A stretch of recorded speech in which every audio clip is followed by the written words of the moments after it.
السلام علیکم ورحمۃ اللہ وبرکاتہ۔ الحمدللہ رب العالمین والصلاة والسلام علی سید المرسلین، اما بعد فاعوذ باللہ من الشیطان الرجیم، بسم اللہ الرحمن الرحیم۔ ناظرین، آج میں پھر آپ کے سامنے ایک نئے ویڈیو کے ساتھ حاضر ہوں، اور الحمدللہ عز و جل ہمارا جو ٹاپک چل رہا ہے وہ ماشاءاللہ الحمدللہ سیرت مصطفیٰ صلی اللہ تعالی علیہ وسلم پہ چل رہا ہے ماشاءاللہ۔ اس سے پہلے 7 پارٹ ہم نے آپ تک پہنچانے کی کوشش کی الحمدللہ، اور انشاءاللہ اس کا بعد آگے کا پارٹ بھی آپ تک پہنچانے کی کوشش کروں گا۔ تو چلیے آج جانتے ہیں آپ صلی اللہ تعالی علیہ وسلم کا بچپن۔ الصلاۃ والسلام علیک یا رسول اللہ، الصلاۃ والسلام علیک یا حبیب اللہ، الصلاۃ والسلام علیک یا نبی اللہ، وعلی آلک و صحابک یا سید محمد رسول اللہ صلی اللہ تعالی علیہ وسلم۔ آپ صلی اللہ تعالی علیہ وسلم کا بچپن، ولادت باسعادت حضور اقدس صلی اللہ تعالی علیہ وسلم کی تاریخ پیدائش میں اختلاف ہیں، مگر قول مشہور یہی ہے کہ واقعہ اصحاب فیل سے 55 دن بعد 12 ربیع الاول بمطابق 20 اپریل سن 571 ہجری ولادت باسعادت کی تاریخ ہے۔ اہل مکہ کا بھی اسی پر عملدار آمد ہے کہ وہ لوگ 12ویں ربیع الاول ہی کو کشنۂ نبوت کی زیارت کے لیے جاتے ہیں اور وہاں میلاد شریف کی محفل منعقد کرتے ہیں۔ سبحان اللہ۔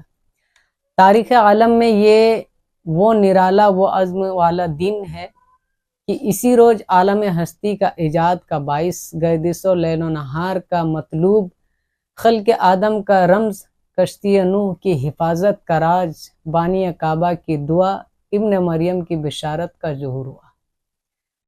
کائنات وجود کے الجھے ہوئے گیسوؤں کو سنوارنے والا، تمام جہان کے بگڑے نظاموں کو سدھارنے والا، یعنی ہمارے اور آپ کے سید الاسفیاء اشرف الانبیاء احمد مجتبی محمد مصطفیٰ صلی اللہ تعالی علیہ وسلم عالم وجود میں رونق افروز ہوئے اور پاکیزہ بدن ناف بریدہ ختنہ کیے ہوئے خوشبو میں بسے ہوئے اور باحالت سجدہ مکہ مکرمہ کی مقدس سرزمین میں اپنے والد ماجد کے مکان کے اندر پیدا ہوئے۔ سبحان اللہ۔ باپ کہاں تھے جو بلائے جاتے ہیں اور اپنے نین و نہال کو دیکھ کر نہال ہوتے، وہ تو پہلے ہی وفات پا چکے تھے۔ دادا بلائے گئے جو اس وقت طواف کعبہ میں مشغول تھے۔ یہ خوشخبری سن کر دادا عبد المطلب خوشی خوشی حرم کعبہ سے اپنے گھر آئے اور والہانہ جوش محبت میں اپنے پوتے کو کلیجے سے لگا لیا۔ پھر کعبے میں لے جا کر خیر و برکت کی دعا مانگی اور محمد صلی اللہ تعالی علیہ وسلم نام رکھا۔ سبحان اللہ۔ آپ صلی اللہ تعالی علیہ وسلم کے چچا ابو لہب کی لونڈی صہیبہ خوشی میں دوڑتی ہوئی گئی اور ابو لہب کو بھتیجا پیدا ہونے کی خوشخبری دی، تو اس نے اس انگلی کے یعنی شہادت کے انگلی سے اشارے سے صہیبہ کو آزاد کر دیا، جس کا ثمرہ ابو لہب کو یہ ملا کہ اس کی موت کے بعد اس کے گھر والوں نے اسے خواب میں دیکھا اور حال پوچھا، تو اس نے اپنی انگلی اٹھا کر یہ کہا کہ تم لوگوں سے جدا ہونے کے بعد مجھے کھانے پینے کو نہیں ملا، بجوج اس کے کہ صہیبہ کو آزاد کرنے کے سبب اس انگلی کے ذریعے کچھ پانی پلا دیا جاتا ہوں۔ اس موقع پر حضرت شیخ عبدالحق محدث دہلوی رحمۃ اللہ تعالی علیہ نے ایک بہت ہی فکر انگیز اور بصیرت افروز بات تحریر فرمائی، جو اہل محبت کے لیے نہایت ہی لذت بخش والا ہے۔ وہ لکھتے ہیں کہ اس جگہ میلاد کرنے والوں کے لیے ایک سند ہے کہ یہ حضرت صلی اللہ تعالی علیہ وسلم کی شب ولادت میں خوشی مناتے ہیں اور اپنا مال خرچ کرتے ہیں۔ مطلب یہ ہے کہ جب ابو لہب کو جو کافر تھا اور اس کی مذمت میں قرآن نازل ہوا۔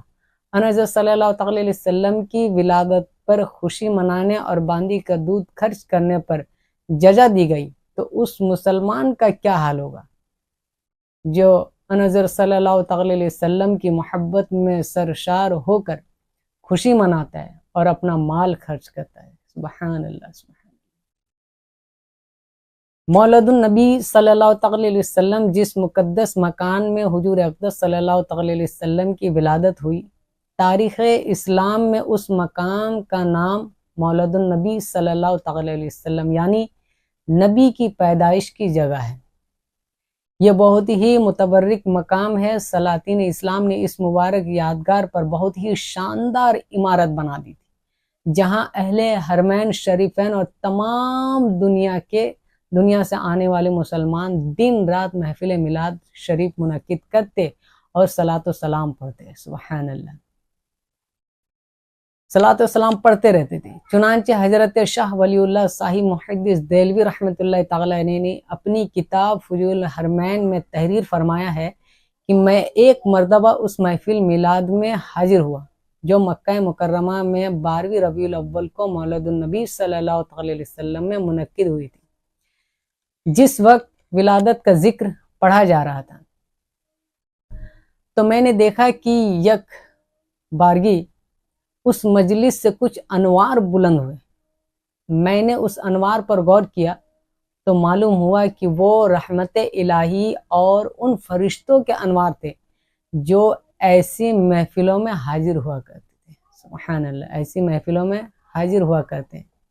جب حجاز پر نزدی حکومت کا تسلط ہوا تو مقابر جنت المعلا اور جنت البقیع کے گنبدوں کے ساتھ ساتھ نزدی حکومت نے اس مقدس یادگار کو بھی توڑ پھوڑ کر مسمار کر دیا اور برسوں یہ مبارک مکان ویران پڑا رہا۔ مگر جب شیخ الحدیث عبد المصطفیٰ اعظمی رحمۃ اللہ الغنی سن 1959 ہجری میں اس مرکز خیر و برکت کی زیارت کے لیے گئے تو انہوں نے اس جگہ ایک چھوٹی سی بلڈنگ دیکھی جو مکفل تھی، اور بعض عربوں نے بتایا کہ اب اس بلڈنگ میں ایک مختصر سی لائبریری اور ایک چھوٹا سا مکتب ہے، نہ صلاۃ و سلام پڑھنے کی اجازت ہے۔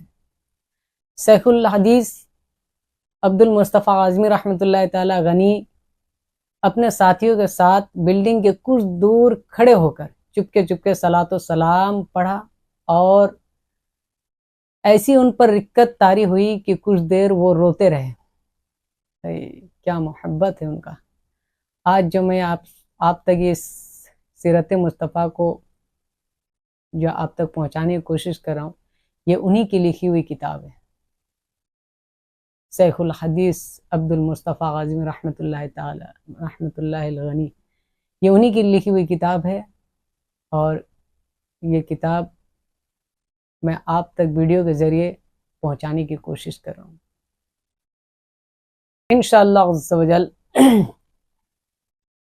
اس کے بعد جو ویڈیو آنے والا ہے انشاءاللہ وہ آپ صلی اللہ تعالی علیہ وسلم کا دودھ پینے کا زمانہ، اسی کے ریلیٹڈ سے آپ تک ویڈیو پہنچائی جائے گی انشاءاللہ۔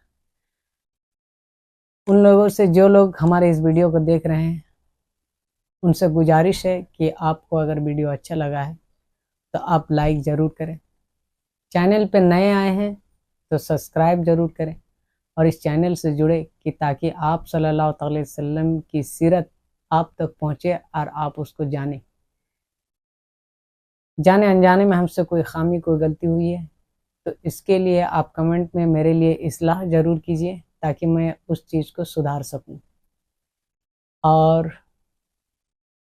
میں بھی ایک انسان ہوں، ہم سے بھی غلطی ہوتی ہے، اس کے لیے میں استغفر اللہ ربی من کل جم واغتب علیہ، استغفر اللہ ربی من کل جم واغتب علیہ، استغفر اللہ ربی من کل جم واغتب علیہ۔ دعا فرمائے کہ آپ تک جلد سے جلد دوسرے ویڈیو، اس کے بعد کی ویڈیو آپ تک پہنچا سکوں۔